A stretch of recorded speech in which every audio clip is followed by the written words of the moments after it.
Pet Simulator has been one of the most iconic games in Roblox history. For years, it completely dominated the platform, racking up billions of visits across every entry in the series. It was at the top of the charts for so long that it almost felt unbeatable. But fast forward to today, and things aren't looking good. The game is losing thousands of players, the community is turning against the developers, and the controversies just keep piling up. So in today's video, I'm going to be breaking down the complete downfall of Pet Simulator, how it went from the king of Roblox to a game that many players are now walking away from.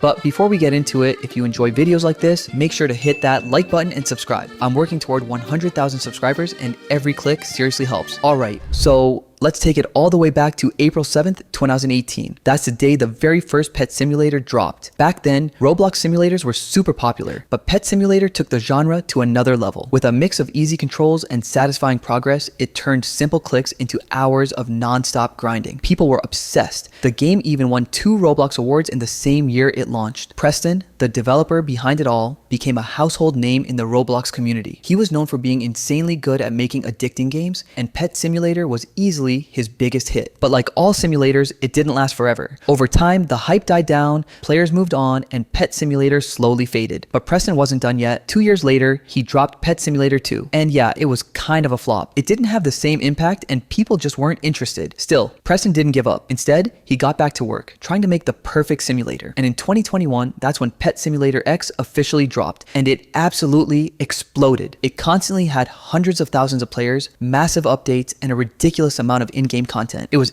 everywhere. YouTubers were making daily videos on it, rare pets were selling for Robux, and even real money off platform. And Big Games, the dev studio, was raking in serious cash. But the thing is, the pay to win was on another level. We're talking 17 plus game passes, exclusive eggs that cost literal thousands of Robux, and constant events that were clearly designed to get players to spend more. And sure, the game was fun, but for a lot of people, it started to feel more like a money trap than an actual game.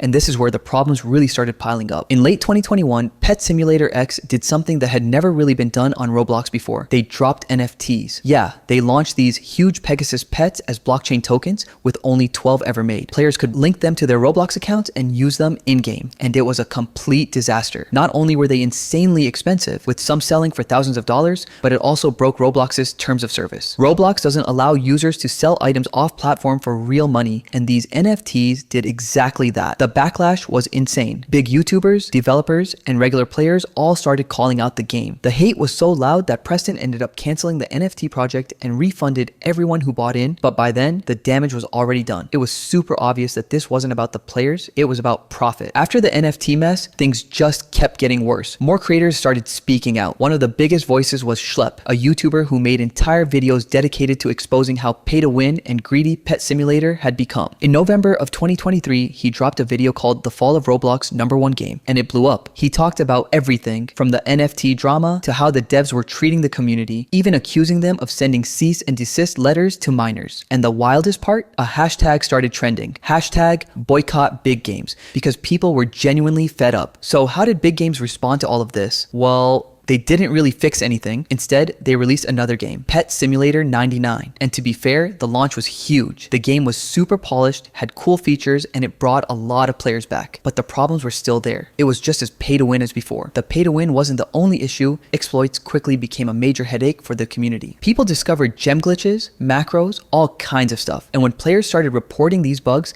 the devs rewarded them with Titanic pets. Basically the rarest, most valuable pets in the game. The issue was, these pets held real value in the game's economy, handing them out so easily crashed the market. One developer even straight up told someone, "Thanks for finding the exploit, here's a 1-of-1 Titanic." Instead of helping, it caused even more problems. People got angry, and the value of rare pets dropped fast, and even people who had stuck with the game started leaving. And then, things reached a new level when Creekcraft got involved. In 2024, he posted a video called The Downfall of Pet Simulator 99, and it was brutal. He called out the devs for not taking anything seriously. He talked about clan battles being full of cheaters using scripts to win. He showed screenshots of people lighting their Pet Simulator plushies on fire as a form of protest. It was wild. The game was spiraling out of control, and Big Games wasn't doing anything about it. Now, here's where things get even more serious. One of the biggest criticisms of Pet Simulator 99 is how much of the game is just gambling. The exclusive eggs, the loot boxes, the RNG, it's all built around chance. And for anyone who doesn't know, RNG stands stands for random number generator, which basically means the outcome is based on luck. You spend real money and you might get something rare, or you might get nothing valuable at all. But remember, this is a game for kids. Kids are spending their allowance or even their parents' money to try and hit the jackpot on a digital egg. And the devs? They don't care. They just keep adding more. At the same time all of this was happening, a new game launched, Bubblegum Simulator Infinity, and it instantly stood out. It took the classic simulator formula and removed almost all of the pay to win. No overpriced game passes, no NFT drama, just clean gameplay, steady progression, and a dev team that actually listens to the community. Players started switching over and Bubblegum Simulator Infinity exploded, pulling hundreds of thousands of players daily, while Pet Simulator 99 slowly bled more and more of its audience. And the craziest part, big games tried to fight back by releasing Pets Go, a totally RNG game, but that just made things worse. Now they were competing with themselves and both games ended up suffering. Pet Simulator 99 is still running,